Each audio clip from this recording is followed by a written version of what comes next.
কৰবাত ৰাষ্ট্ৰীয় প্ৰেক্ষাপটত যাওঁ হিন্দীটো ভাল কৰি ক'ব নোৱাৰাৰ কাৰণে ইংৰাজীটো স্কুলত ভাল কৰি নিশিকাৰ কাৰণে প্ৰত্যেক মুহূৰ্ততে নিজক কৰবাত নহয় কৰবাত অসহায় অনুভৱ কৰোঁ আমাৰ সমাজখনক তথাকথিত আবেগৰ পৰা বৈজ্ঞানিক চিন্তালৈ আমি লৈ যাব লাগিব ভাৰতবৰ্ষৰ অন্যান্য ৰাজ্যসমূহৰ লগত আমি প্ৰতিযোগিতা কৰাৰ শক্তি আহৰণ কৰিব লাগিব আৰু শিক্ষানুষ্ঠানসমূহত জ্ঞান আৰু বিজ্ঞানৰ চৰ্চাক আমি নিৰন্তৰ সন্মুখত ৰাখি আমি আগুৱাই যাব লাগিব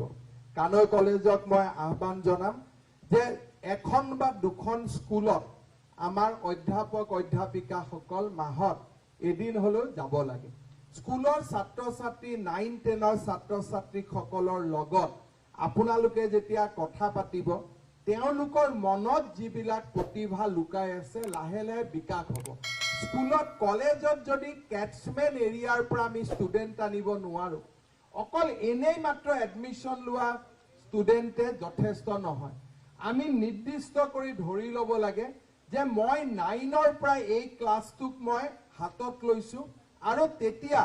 9, 10, 11, 12 গ্ৰেজুৱেশ্যনত যেতিয়া এই ল'ৰাজন মোৰ কলেজত আহিব অলৰেডি ল'ৰাজনে আধা জ্ঞানেৰে নিজক এটা লাইন লৈ আহিব যে মই কানৈত গৈ মই এইখিনি কৰিম মই অধ্যাপক অধ্যাপিকাসকলক অনুৰোধ কৰিম যে হীৰক জয়ন্তীৰ সমাৰোহত আমাৰ প্ৰত্যেকজন অধ্যাপক অধ্যাপিকাই অন্তত এখনকৈ স্কুল ডিব্ৰুগড় টাউনৰে আপোনালোকে এডপ্ট কৰি লওক স্কুলখনত মাহত এদিন যাব ষ্টুডেণ্টৰ লগত কথা বাৰ্তা পাতিব নট নেচেচাৰি যে আমি ক্লাছ কৰিব লাগে কথা বতৰা পতাই বহুত শক্তি দিয়ে আমাৰ ল'ৰা ছোৱালীৰ লগত ইণ্টাৰেকশ্যন নাথাকে ক্লাছতো মই জানো আমি আহিলো ক্লাছ শেষ কৰিলো গুচি গলো প্ৰশ্ন সুধিব আমিও ভাল নাপাওঁ আৰু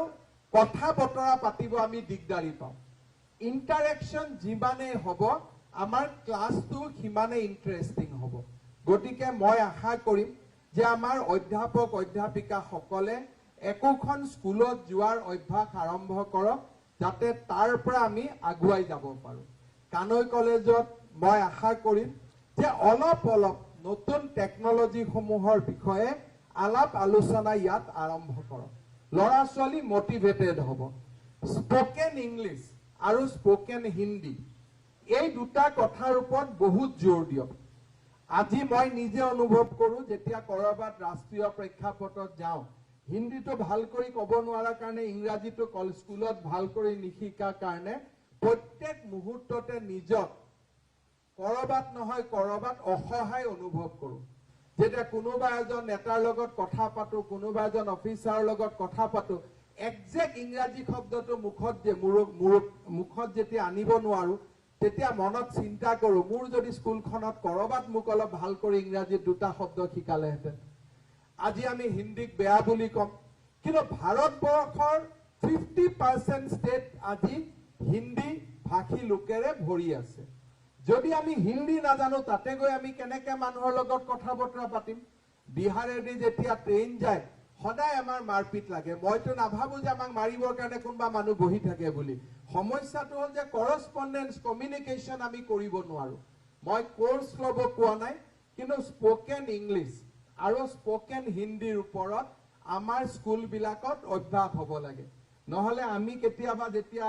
টিভিত হিন্দীত কথা কওঁ আমাক চবে হাঁহে ফেচবুকৰ তলৰ পইণ্টবিলাকত ইমান ধুনীয়া ধুনীয়া কমেণ্ট আহে আমাৰ হিন্দীলৈ কিন্তু সেইটোত আমাৰ দোষ নাথাকে কাৰণ আমি তেনেকে আমাক হিন্দী পঢ়ুৱাই নহল আৰু ইয়াতটো এটা এনেকুৱা পৰিৱেশ কৰিলে যে হিন্দী ক'লে অসম বিৰোধী হৈ যাম তেনেকৈ এটা পিছত মই পঢ়ি দেখিলো যে ভাস্কৰ বৰ্মাটো নালন্দালৈকে গৈছিল কি ভাষাত কথা কৈছিল ডেফিনেটলি এইটো অসমীয়াত কথা কোৱা নাছিল তাৰমানে আমাৰ পূৰ্বপুৰুষে আগৰ পৰাই একোটা ভাৰতীয় ভাষাৰ ব্যৱহাৰ কৰিছিল তেওঁ যদি সংস্কৃত নাজানিছিল তেওঁ হৰ্ষবৰ্ধনৰ লগত কেনেকে কথা পাতিছিল কিবা এটাতো কথা পাতিব ভাষাটো লাগিছিলে গতিকে মই আশা কৰিম যে আমাৰ কলেজত যেটো সফট স্কিল ইংৰাজীত কথা কোৱা হিন্দীত কথা কোৱা আৰু ইয়াৰ লগে লগে অকনমান আমাৰ নিউ এডুকেশ্যন পলিচিটো skill becoming a integral part of our education system অকনমান যাতে আমি কম্পিউটাৰ ব্যৱহাৰ কৰাৰ প্ৰাৰম্ভিক জ্ঞানখিনি আমি আহৰণ কৰিব পাৰোঁ। বহুতৰ মনত ধাৰণা যে হিন্দী ইংৰাজীৰ কথা ক'লে মোৰ মাতৃভাষাটো তলত হৈ যাব, এইটো কথা কেতিয়াও হ'ব নোৱাৰে। হিন্দী ইংৰাজী জাপানীজ ফ্ৰান্স যিমান আছে সিমান ভাষা শিকিব লাগে, কাৰণ যিমানে আপুনি ভাষা শিকিব আপোনাৰ ব্যক্তিত্ব পোহৰ সিমানেই বৃদ্ধি হ'ব। অসমীয়া আমি কিমান কম, শদিয়াৰ পৰা ধুবুৰীলৈ আমি কিমান গদা ঘূৰাম, এটাতো লিমিট আছে। 3.5 কোটি মানুহ আমি শদিয়াৰ পৰা ধুবুৰীলৈ কিমান গদা ঘূৰাই থাকিম, আৰু এটাতো পৰ্যায় পাৰ হৈ যায়। গতিকে এতিয়া আমি কেনেকে ইয়াক অতিক্ৰম কৰিব লাগে। ৰুদ্ৰসিংহই ভাৰত জয় কৰিবৰ কাৰণে সেনা লৈ গৈছিল। গতিকে সদায় অসমীয়া মানুহৰ কল্পনা আছিলে যে আমি গোটেই ভাৰতবৰ্ষখন আমি জয় কৰিম। আজিতো আৰু বন্দুক বাৰুদ লৈ জয় কৰিব নোৱাৰো, আজি জ্ঞান প্ৰজ্ঞাৰে আমি জয়